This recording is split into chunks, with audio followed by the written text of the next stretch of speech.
जगत में प्रत्येक व्यक्ति को किसी न किसी प्रकार की निर्बलता अवश्य होती है। जैसे कोई बहुत तेजी से दौड़ नहीं पाता तो कोई अधिक भार उठा नहीं पाता, कोई असाध्य रूप से पीड़ित रहता है, तो कोई पढ़े हुए पाठों को स्मरण में नहीं रख पाता। ऐसे अनेकों उदाहरण और भी हैं।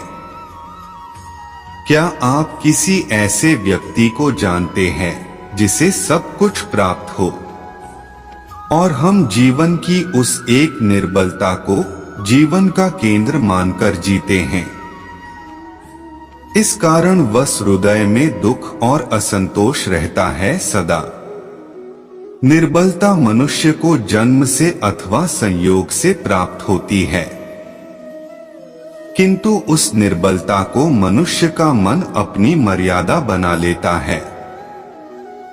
किंतु कुछ व्यक्ति ऐसे भी होते हैं जो अपने पुरुषार्थ और श्रम से उस निर्बलता को पराजित कर देते हैं।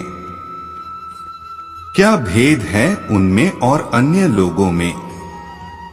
क्या यह आपने विचार किया है? सरल सा उत्तर है इसका।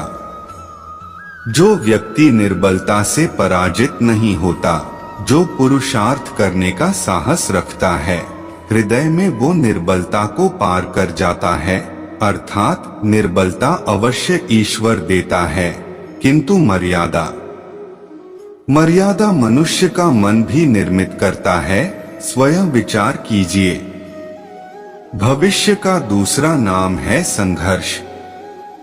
हृदय में आज इच्छा होती है और यदि वह पूर्ण नहीं हो पाती तो हृदय भविष्य की योजना बनाता है। भविष्य में इच्छा पूर्ण होगी ऐसी कल्पना करता रहता है, किंतु जीवन ना तो भविष्य में है ना तो अतीत में।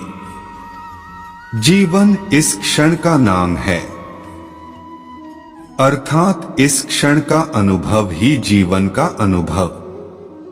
पर हम यह जानते हुए भी इतना सा सत्य समझ नहीं पाते, या तो हम बीते हुए समय को स्मरण को घेर के बैठे रहते हैं, या फिर आने वाले समय के लिए हम योजनाएं बनाते रहते हैं। और जीवन बीत जाता है।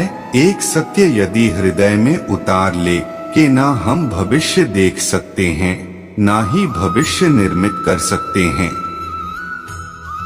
हम तो केवल धैर्य और साहस के साथ विश्व को आलिंगन दे सकते हैं, स्वागत कर सकते हैं भविष्य का।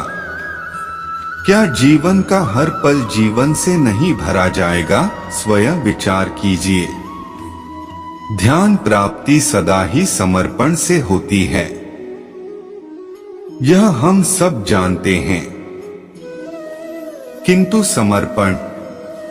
समर्पण का वास्तविक महत्व क्या है? क्या हमने कभी विचार किया? मनुष्य का मन सदा ही ज्ञान प्राप्ति में विभिन्न बाधाओं को उत्पन्न करता है। कभी किसी अन्य विद्यार्थी से ईर्ष्या हो जाती है, कभी पढ़ाए हुए पाठों पर संदेश जन्मता है, और कभी गुरु द्वारा दिया गया दंड मन को अहम से भर देता है।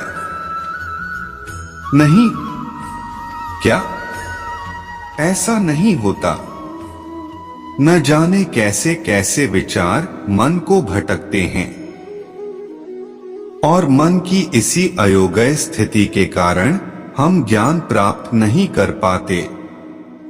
मन की योग्य स्थिति केवल समर्पण से निर्मित होती है। समर्पण मनुष्य के अहंकार का नाश करता है। ईर्ष्या, महत्वाकांक्षा आदि भावनाओं को दूर कर हृदय को शांत करता है और मन को एकाग्र करता है।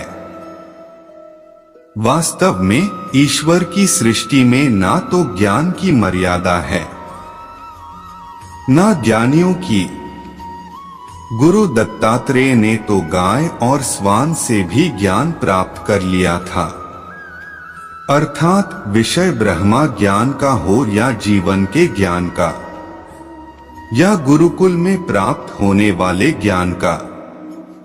उसकी प्राप्ति के लिए गुरु से अधिक महत्व है उसे गुरु के प्रति हमारा समर्पण। क्या ऐसा सत्य नहीं?